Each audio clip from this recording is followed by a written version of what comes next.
Please state your full name and the office you're running for. My name is Ashod Mooradian, and I'm running for Montebello City Council. Okay. Do you live in Montebello? If so, how long have you been a resident? Yeah, I was born and raised in Montebello. I've lived here all my life, and when growing up in Montebello in the late '70s and early '80s were some of the best times of my life. And I proposed to my wife here. We got married in a Montebello church, and after we were married, we decided to stay here to raise our three children.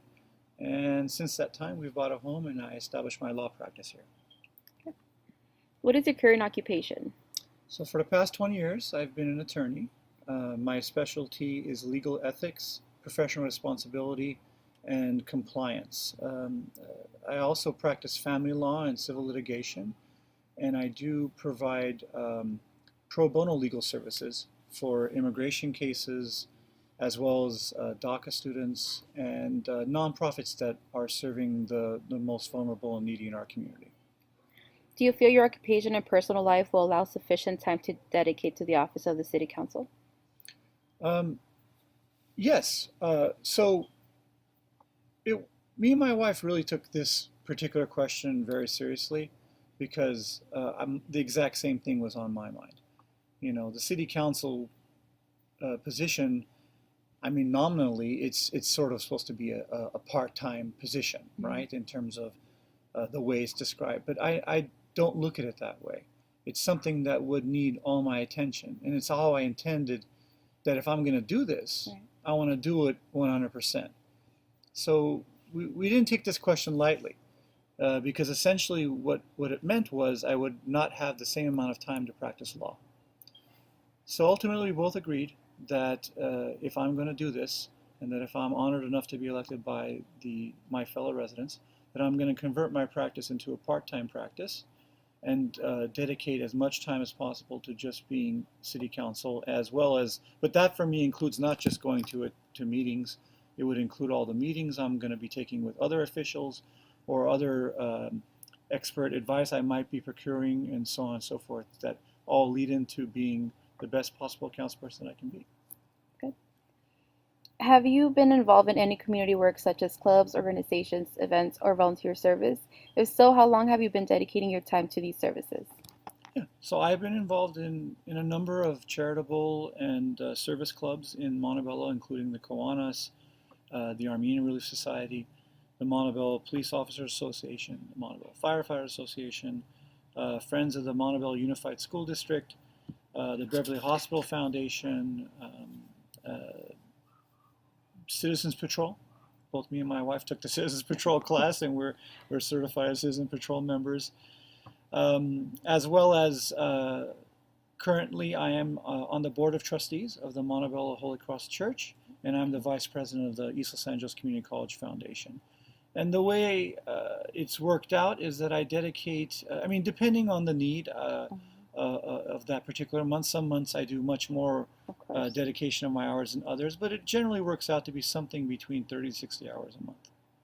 Oh. And the reason I do it is it goes back to a fundamental idea that I believe in, that being of service to your fellow man or your fellow resident or woman is a high ideal. And it's not only does it bring me in closer contact with my neighbors, and I love to learn about how people live their lives. I'm a people person, but also I find it fulfilling on a spiritual level too.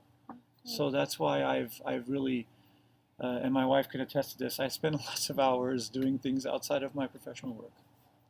Good. Do you generally spend time patroning businesses or visiting public spaces in Montebello?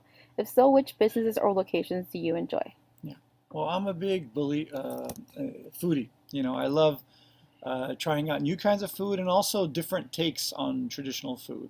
So some of my favorite places in Montebello are like El Pescador or Ari's or Doubles or Samurai right there near the Whittier in Montebello, right?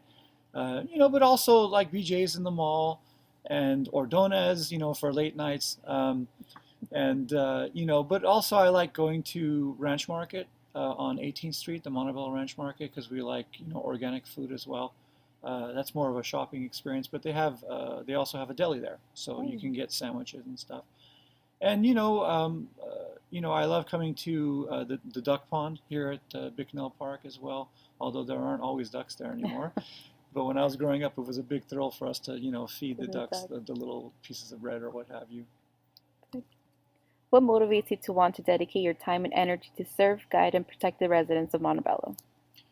Well, my motivation springs from one basic burning idea. I love Montebello. I mean, what I mean by that is everything important or climactic that's happened in my life happened in Montebello. It's where I was, raised as a kid, as I said earlier. It's where it's been my family's home for almost 65 years. My grandfather moved here in the early 50s.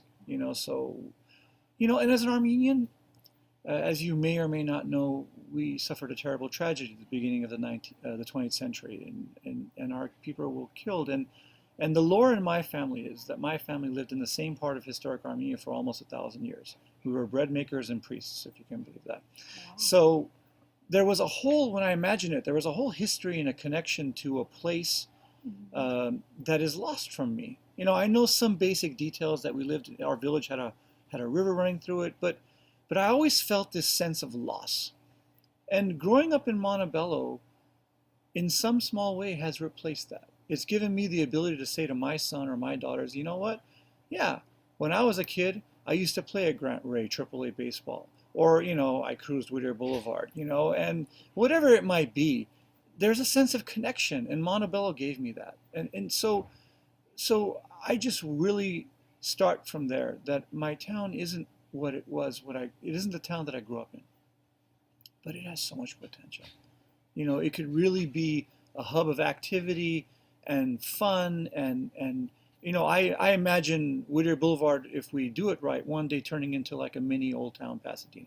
A place where people can walk and go and I really see Montebello being geographically and demographically situated to pull that off. But we have to start from getting together, to unifying. That's why it's so important to me, and I talk a lot about this in my campaign, that we need to be, yes, transparent and accountable, but we Mhm. also need to build consensus and say that each and every one of us that are on council or are lucky enough to be on council have an equal right to be there. And instead of just having our own positions, which is great, we also need to do the hard work of reaching across the table and saying, okay, what do you think and why do you think that? And try to find that middle ground. I mean, there's an old saying in law that the best deals are deals that everybody's just a little bit unhappy with. And the idea is that everyone didn't get everything they wanted, but they got Right. most of what they wanted. And, if two heads are better than one, then that's probably a good thing. What are the main goals you would like to accomplish as city council member? My three main goals are to bring accountability and transparency to City Hall through consensus building and civil cooperation. Also, I want to create and find a way to fund both a short and a long-term economic development plan whose cornerstone, whose focus is small business and the creation of local jobs. And then finally, I want to enhance the quality of life for all residents by finding more resources for our police and fire departments to fix our streets, beautify our parks, and finally bring the Taylor Ranch project to fruition. What skills, attributes, or resources do you possess that will allow you to accomplish your goals? Well, as I said earlier, starting with my education background, I am an attorney. I've been an attorney for 20 years, and my specialty is legal ethics, professional responsibility, and compliance. What that means is I'm the lawyer that helps other lawyers learn how to conduct themselves ethically and to know and have the tools in which to make sure that they don't get in any kind of trouble that could, sort of risk their license. Mhm. And I go around regularly and I lecture on that subject to other attorneys. I also have a business administration degree from USC, and I've taken coursework in negotiation science as well as public policy, and specifically in the area of solid waste management and recycling. And also, I think my experience in running something called a business improvement district. A business improvement district, the one I ran was called the Figueroa Corridor Partnership, and it was the area starting around the Coliseum all the way into what is now the Staples Center, on Figueroa Oh. and Flower Streets in downtown. So what that is a public-private partnership. So it was a partnership between about 150 member businesses and the City of Los Angeles Community Development Department. And we had about we had a $500,000 budget. And my task was to create cleanup teams, maintenance teams, public safety teams, to market the district for the 150 business members, as well as interface with government officials on the state and county and local levels to make sure that the BID, as they call it, had the kind of resources and access to funding that would help it be more of a success. So that was sort of a microcosm of what I would consider running a city would be like. Um, and and in addition, I've over the last number of years, I'm sorry, over the last 2 years, I've been Montebello City Treasurer. And for 6 years before that, I was a city commissioner, first in traffic and safety and then in planning. And for 2 of those years, I was the chairman of the Planning Commission. And the reason I mention that is that normally people only serve one term, but Hmm. my colleagues had enough confidence in me that they wanted me to serve a second term consecutively after my first. And I think that primarily goes more towards the way I would run meetings, which was very inclusive and open, as opposed to any particular gift of planning on my part. But along the way, I've gotten to know Linda Sanchez very well, our Congresswoman here in the 38th District, as well as our two Assembly people. There's the 58th Assembly District, which is Christina Garcia, and then the 49th Assembly District, which is Ed Chow, more to the north of the city, heading towards the 60, as well as our state senator, currently Vanessa Delgado, until the elections, and then um, through that, as well as our county supervisor Hilda Solis. And through that experience, I've learned that there are resources and access to information, expertise even, from those various uh, levels of government that can really be a big help to Montebello. And also I've made it a point to be part of professional organizations like the Government Financial Officers Association, for example, which is another source of expertise. So I believe that this education experience and background allows me to be a new voice, a new mix of experience and talents for the council. I don't think I can do everything on my own. In fact, I know Sure. I can't.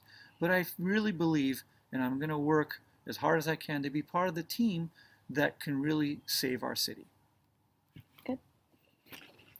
What do you feel is a reasonable timeline for you to accomplish your goals? It's hard to say what the future holds. I mean, generally speaking, I want to try to accomplish them as soon as possible. But just to give you from what I can see now, I think a reasonable time period would be anywhere as soon as 2 years to as long as 5 years. Montebello has suffered through several years of financial hardship. What specific steps would you take to put your city on firmer financial footing? Yes. So the first uh, overall step is to have, again, a short-term and long-term economic development plan focused on small business and local job creation. Short-term, because we have immediate needs. We have to try to find ways to cover certain immediate resource needs, whether that be for public safety, for streets, or for parks. But long-term, because we don't want to constantly be talking about how the city has a budget problem every 4 years. We want to get to a point where we are doing um, uh, incrementally better every year, so that in 4 years we're not talking about necessarily budget shortfalls. We're talking about how to go to the next level. Another thing we need to do is have smarter business budget practices. Hindsight's 2020. I'm not trying to cast any blame on anyone in the city council currently, but I do think that there is expertise out there, whether it be from the GFOA or other groups, that can help us make better choices in how we budget, make our dollars go stretch longer and further, including asking other governmental units, other cities that are similar to Montebello, how do you do it? I think there's no shame in asking Yeah. questions, especially for others that have had successes. Why reinvent the wheel when you can learn from successfully or proven successful practices? Another thing I'd like to do is there's a lot of major businesses in Montebello, especially on our industrial south side. Some very large paper companies we have and other groups. I think what I would like to do, and this comes from my BID experience, is to pull together a roundtable of private businesses and to say, look, you've made the commitment, investment-wise, resource-wise, to pull your roots and put them down in Montebello. You have employees that you care about that are working for you, making your business a success. And part of attracting employees is having a good surrounding environment that they can, go to lunch in, that they feel safe to drive into, and other, transportation needs are covered to help them maybe get to and from work without having to have a car. Those are all going to be values that a private business would say, yeah, that's something that will help me attract the best talent. So let's do a horse trade here. You guys help us think this through as a city. What can we do? What are your top three things that you think the city isn't doing? And in return, we can work on some of these issues and find common ground where both sides come out with a win-win. Another thing I'd like to do is have smarter ordinances and regulations that really puts out the message far and wide that Montebello is an easy place to start a business. And that we are not only easy, we're welcoming to innovative and what they call fourth age businesses. Businesses that are going to not just future looking, but can again be long term. That they can provide jobs that aren't going to be obsolete in 10 years or less. Um, and through all that, I believe coming together as well. Always this idea of working with my colleagues and being unified enough to create a vision where the residents in our city can say, you know what, if the council has gotten behind this 5-0, maybe let's give these yahoos a chance and get behind them. Let's see what they can do. I really think the combination of all things, like all three of those things, would be very important. And that's how I would stabilize our finances. Many neighboring cities have had an increase in the use of small businesses that provide creative products and services. It's been said that the city's regulations have discouraged small businesses from starting up in Montebello and have inhibited their survival. Do you agree with this statement? If no, why do you feel these type of businesses seem to be lacking in Montebello? If yes, what could the city council change to attract these type of businesses? Yeah, no, I think that's a very good question because our economy has shifted. 50% of the retail is with Amazon, and they hardly have any stores. It's not about as much brick and mortar anymore, and and the kind of convenience that the average consumer is now looking for really didn't even exist even 10 years ago. The idea of an Uber, the idea of Grubhub, and all these different kinds of services are really a product of all these changes that we've seen in our economy, and the more educated and discerning consumer that we now have out there. I have a 6-year-old who's probably the most informed consumer I've ever met in my life. I mean, he can tell me where all the Five Nights at Freddy toys are, or whether it's a Walmart exclusive, or whether it's a Target special, and all these other things that he can tell me about his toys. So really, I mean, it's sort of a humorous example, but I think that that kind of idea and ethic pervades our economy, and we need to respond to it. The way the cities interface in that are through two different departments. One is the finance department, which controls our licensing and our taxation, sales tax and what have you. And the other one is planning. So we need, as city council, to look at both those areas. We need to say to ourselves, is the licensing process fair, and in the sense that it's easy to navigate for a business, existing and new, but at the same time it brings value to the city in terms of revenue and increased activity, economic development. The other place to look at is at planning. The last time we did a complete general plan was approximately 1973. Now, over the years, we've done little spot improvements. We've added ordinances, of course. We've added new uses. As plan commissioner, I was part of some of those changes coming to Montebello, but we still haven't gone the whole way. So we do have a lack of appropriate responses in zoning wise and planning wise to some of these new businesses that are either going to be home based, that are going to be not based in one particular location, or are using, like again, the example of Uber, using people that are from all over, spread out geographically as their workforce. So those are things that we need to respond to. And again, the answers lie in number one, seeking out technical assistance from whether it be the state level or the county level or universities and other institutions of higher learning. And then number two, to also uh, ask fellow cities or other governmental units, whether that be the state or state agencies, Mhm. for their experiences of how they handled this new economy uses that are coming. And I really think you need that sort of spectrum approach to address this problem because again, I'm all for long-term solutions that also deal with short-term problems. The homeless concern is a big and complicated issue for many cities. What steps do you feel the city council should take to reduce homelessness and increase the safety of our residents? Yeah. Homelessness is a problem that requires us to see at least in two ways. Number one, to have compassion for the people that are in that situation, many of which did not ask to be in that situation.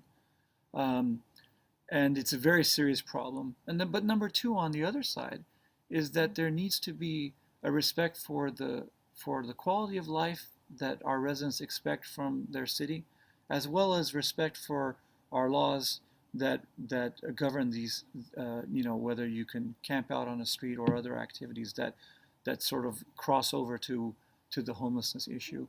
And maybe a third area would be to understand that we will be dealing with this in the context of a larger response from both the county, the state, so sort of a regional response.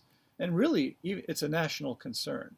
Mhm. So I think what Montebello needs to do, and we've done some of this already. One good example would be we have a mental health unit in the Montebello Police Department. Mhm. So we have funding, we have found funding through our chiefs for a trained social worker. So now when a business might call, for example, or a resident, but someone will call Mhm. into the police saying, we have someone that we think is loitering or might be homeless, the police will now come in with a different response because they've also received training on how to make sure these situations don't escalate and obviously we don't lead to some kind of tragedy. Yeah. But what will happen is they'll come in, they'll assess the situation, they'll have the social worker on call Mhm. at the scene, or the particular individual will be brought back to the station to work with the social worker. And many times it'll be discovered that there is a family looking for this particular individual that Mhm. can help, or that there are other benefits that this particular person has had access to or can have access to that can help them uh, remove themselves from the situation or start to remove themselves from that situation. So I think we need to have that multi-layered response to the homelessness issue. A couple of years back, Montebello residents voted against the sale of its water company for 14.4 million. Do you feel it is the best interest of Montebello to keep its small water company? I think we need to find a way to keep our water system, but at the same time be open to an alternative way of managing it, which can or cannot include sale. I mean, I think there's a spectrum of solutions here. Um, I think it's sort of looked at as black and white, but really the way I want to look at it is what is our interest in having a water system? Number one, our interest is obviously to have, for health reasons and for reasons of quality of life, we need to have a system where water is delivered safely to businesses and homes across the city, as well as the waste water transported to the particular sewer lines. That's sort of not part of the water system we're talking about, but it's Mhm. part of the larger picture. So if our goal is to make sure we have healthy, clean water in a system that is properly maintained, it's not going to break down and cause immense problems of inconvenience as well as health problems for our city and our residents. Do we need to own the system in order to accomplish that? Now, again, my first position is yes, let's try to do it in a way where we still own our system Mhm. and we solve these problems. But I think we have to be open to an alternative way of looking at it. Just like people have come to learn that, maybe having a big house with a huge backyard is not necessarily the way to go. Many people have discovered that multi sort of townhome arrangements or planned unit development arrangements are much more appropriate to their particular stage of life. Whether they're young professionals or they're seniors that are in the retirement mode. I think we need to be open and flexible on that. A revolution in public transportation has been occurring all over LA County, whether it be implementing bike lanes using rideshare services or introduction of the new devices such as bird scooters. What is your stance on allowing electric scooters to operate in Montebello? Well, I mean, I'm all for it, actually. I was driving through Los Angeles today, and I noticed a bunch of scooters that had the word "bird" on them. And it's a program that they've rolled out there, and it was interesting just to see scooters, congregated at different points along the route that I was traveling. So I think it's definitely a solution in the right direction, and it helps our environment by keeping down carbon emissions, and it also encourages people for short trips, I imagine, and for quick chores to consider an alternative to using their vehicle. But for Montebello, unlike some of the larger cities, I think we have to also look at it from a funding point of view. Is this a program that we can fund? And I'm not thinking it isn't, but I would want to make sure that that level of funding is in place before we really considered it. So that would be my answer. What are your views in introducing safe path lanes for bicyclists to commute in the Montebello? I think bicycling is the untapped organic phenomenon of Montebello. If you've ever decided to take your bike out on the real on the dam and ride down, you'll see how many bicyclists there are that are coming through, and they're totally geared up, and they have the nice bikes and they have the outfits that you see, and they start right there off of Lincoln, and they go all the way down to Long Beach and come back. Some go to Vernon and come back, and we have all these bicyclists that also, and they also have races that work through our city, but no one's ever found a way to tap this clear interest in bicycling in Montebello. We also have a Montebello Bicycle Club, of course, as you probably know.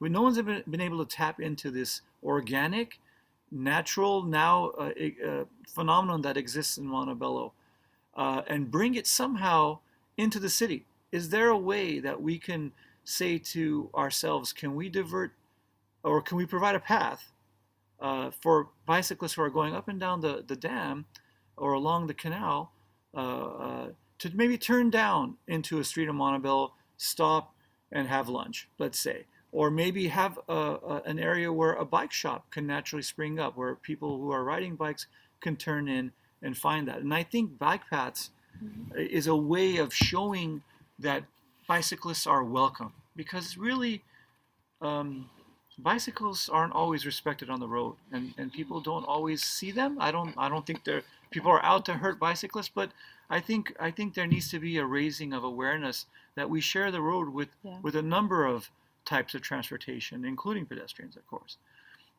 And I like the idea of bike paths for that reason, because I think it taps into something that's organic about Montebello. But again, the issue comes back to funding. I think it's something we should make a concerted effort for and create a task force. Maybe invite in the bicyclists, ask them, because they're riding all over town. I mean, there's bicyclists that'll ride here, they'll ride in Malibu, they'll ride up in Ventura. So they've seen the terrain on a lot of different places, and they can really bring back great ideas. And I would support an effort in that direction. The Montebello City Council voted on several marijuana issues that allow for business-to-business distribution and delivery-only retailers in the city, as well as allowing commercial indoor cultivation, manufacturing, and the testing of marijuana. A large part of south of Montebello is industrial and commercial property where these companies will most likely manufacture goods far from public property. Do you believe the current regulations are what is best for our city? So I want to start by saying that it needs to be recognized that any properly licensed commercial cannabis applicant or company from another city can deliver cannabis right into Montebello like Domino's Pizza. State law allows them to do that. So really the situation we're looking at is cannabis is going to be in Montebello whether or not we have our own particular ordinance. And the question then becomes for me, do we want to utilize the legal and regulatory means that are available to us under state and local law? Or do we want to sort of pretend that we're just not going to have to deal with it because we don't have an ordinance? Because again, whether we have an ordinance or not, it could legally be in Montebello. And as a lawyer, I'm an officer of the court. I have a big faith and belief in using law and law, I'm sorry, to to help our city deal with these kinds of challenges. Also, because we've passed an ordinance, we have available to us the right to apply for state funding for enforcement, for health, and for education that could also help the city. Now, with that said, I do recognize that there is a number of my fellow residents who really don't want any type of commercial cannabis regulation in Montebello. And I'm not aware of any poll, so I can't cite you a number, a percentage of how many residents, but you know what?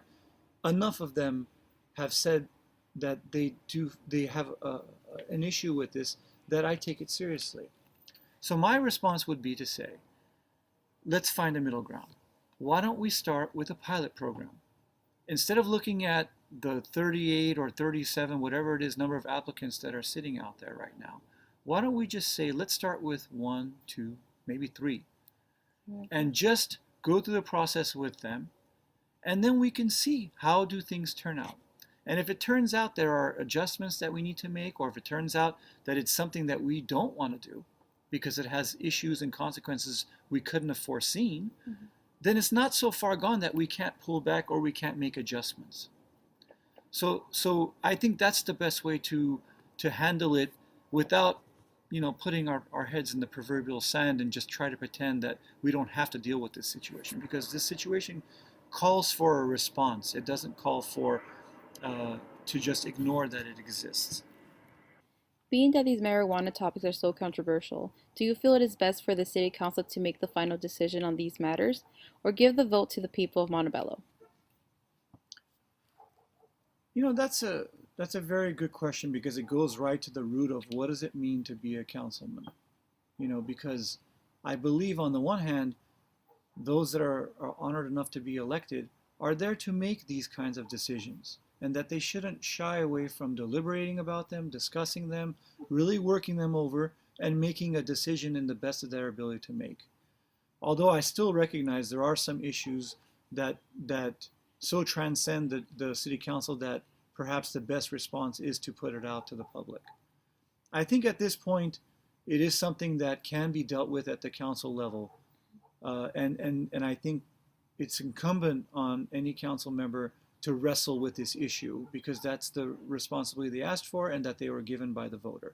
But by the same token, I'm certainly not going to stand in the way of a properly organized and passed referendum, essentially, to put it on the ballot. I wouldn't stand in the way of that, but I would also not make it an excuse to just say, oh, I'm going to sidestep or avoid the issue. Many followers of the page Everything in and around Montebello have questioned why Montebello is not as lucrative, attractive, safe, or have diverse businesses in neighboring cities. Do you feel residents that are more informed, involved, and have a sense of city unity have a greater chance of guiding their city to a prosperous future? Yes, I think residents are a great source of information, innovation, passion, ideas. I mean, the thing that I love most about campaigning is going door to door and meeting my fellow residents. And I do that as much as I can personally, because I want to hear what they have to say. And they've given me so many great thoughts and ideas. So I know from real life practical experience that that's the way to go. And the format in which that's actually pulled off, whether that be some type of citizen advisory board, or whether it be a blue ribbon panel, so to speak, like we did for Taylor Ranch, can be debated what the best sort of method for encouraging that input is. But I think the overall, getting the message out overall, that this is something very welcome, appropriate, and desired by City Council is equally as important. Because again, I feel like there are some residents who feel that their voice isn't important, or that doesn't need to be heard, and that's a tragedy. That shouldn't be the case. We all live here. What happens on my doorstep happens on your doorstep. What happens on your doorstep happens on your neighbor's doorstep, and so on and so forth. We all live in this one place that we all find affinity or we love, as I said earlier. and that's the city of Montebello. And unless all of us are really vested and feel we have a stake in the outcome of our city, or even more so in how our city approaches challenges and opportunities, Mhm. then I think we're selling ourselves short. How would you improve the access of relevant and important city information to the residents? I think we do need to do better. We do have a website, and it does have a lot of information. The organization of the website sometimes, based on comments that I've heard in the city council meetings, aren't the easiest to find. Some that we get questions a lot about where are the bids posted, where do I find the ordinances that govern Montebello. So I do believe we need to do work. And again, this is a perfect example of a place where a citizen advisory board would be very, very helpful, I believe. But it's also a place where we need to involve young people, which I would define in this case as pretty much anyone under the age of 30, or maybe even closer to 25. Because when I look at what I grew up with technology wise, I thought I was hot stuff because I had a 64K computer when I was in junior high. But my son, who is 6 now, has been on an iPad since he was probably about 4, or maybe even a little bit sooner. And he knows how to use it. He knows how to work a computer in a way that I was nowhere near until I was maybe 13, 14, 15. And I think there's a real absorbing of not just the how to use the technology, but sort of a way of looking at the world that integrates technology into our sensory experience. The things that we get from our eyes, our ears, our fingers are somehow integrated into what our devices give us. And the people that know that the best are the younger people because they grew up with it. So I really think this is a particular area where the youth can really lead the way and help us understand not only how can we make this information more available, whether that be through social media, whether that be through instant message, whether that be through a better website, but not only that, but also give us a path to what that's going to look like in the future. Good. What can be done to get the residents more involved in the city decision-making process, such as voting and attending city council meetings? We need a regular process of town halls, of smaller breakout groups, because sometimes it could be, some of us feel very comfortable speaking in public. For me, it's my job as an attorney, but also even as city treasurer, I've come to have a certain familiarity with it. But for others, the process is nerve-wracking and maybe even a little intimidating. So we need to create different venues where the various where our residents can feel comfort levels. Whether that be a small brown bag with your community development director or some other department head, or whether it be a town hall with the council, or an ad hoc committee where a certain number of council people take on a special issue, or the city manager, or the police chief and the fire chief for that matter. I really think we need to encourage an ethic of civic participation. And also, this would be a great place to partner with our schools. Because I think if we can get in with our students, I guess I'm primarily thinking of junior high or middle school, as they say now, in high school, where we teach them the importance of their participation. That yes, your vote does matter. And even though sometimes it's hard to see, it's our system. We're a country of laws, which is very unique in the world. Many countries are based on ethnic identity or attachment to a certain geographic, what we would call a homeland. But America and the United States is about an idea. It's about we're going to be a society governed by laws, in our case, the Constitution. And that is a system that calls for high civic participation. This is not a country that is run by elites or exclusively by elites. It's in its best form. It's one that includes both our elites and our progressives and our everyday folks who just go about their lives just trying to earn a living and be happy and raise their kids. We need to really encourage that, and I think the way to do that is to have these different venues of contact with the government officials, after all, who probably make decisions that most impact their lives. I think a city councilman probably impacts a Montebello resident more than the president or a U.S. senator And Okay. even though those positions are much more weighty and prestigious, I think people lose sight of that. What efforts could you make to what efforts could you make to gather the diverse populations of Montebello to share community experiences, opportunities for strangers and neighbors to get to know each other and other to create large bonds of the community? Yeah, no, I think that's a great question again, and thank you for asking it. My particular experience in my life has been one of crossing those kinds of divides. And not just working, I'm Armenian, but I work in my community. Of course, like I said earlier, I'm on my church board and I've worked in my community center. But beyond that, I've also worked in other communities, um, particularly the South Asian, East Asian communities, the Chinese, the Japanese, as well as the Latino communities of Mexico and Central and South America. Um, and specifically, as in my role at ELAC as vice president of the foundation of that community college, which is the largest in the state, has roughly 60,000 students in it. Mm. It's really a mini city.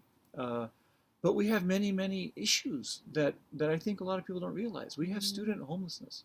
We have food scarcity or hunger. Some Yeah. students get, I think the statistic is that up to about 1/3 of all ELAC students only have one meal a day. And also another issue is transportation. They come and they want to make themselves better. They want to have a better life. They want to stretch for higher education, but they can't make it to class, because they missed their bus or something else got in the way. Their car needs maintenance and they couldn't fix it. So there was a Transforming Lives program that we started at ELAC to assist with these communities, which include both the Chinese and the Latino and the other communities that we have a spectrum of at ELAC. And Montebello students by the thousands go to ELAC. The biggest feeder of students for ELAC is Sure High School. So it's a school that is Montebello in many, many ways. And I think the lessons that you learn with interacting with folks from different backgrounds is also invaluable. It's something that it just helps you understand how we're all part of a human family and how we're so similar. The kinds of family values that I was brought up on are very, very similar to the other groups that I encounter. They're Mm. really, it really is, I guess it's cliche, but it's true. There are more things that we have in common than we have apart. And the way to find that out is to work with each other. Good. That concludes our questions. Is there anything else you would like to share? I think I would just like to say thank you for giving me the opportunity to do this interview. I hope that the Montebello residents find it informative, at least to find out what I believe and what I'm about. And to only say that again, I would be honored to be one of their 3 votes. I want to be part of a team that brings Montebello forward to what it can be. I think we need to end the days of political infighting where the majority, the 3 out of 5, you know, rules. I know 3 gets it done, but I want to say 5 makes it a success. Let's make consensus the rule, not the exception, and let's unify. And because once we're together, once we all have the respect of hearing each other out, I really think there's nothing we can't accomplish.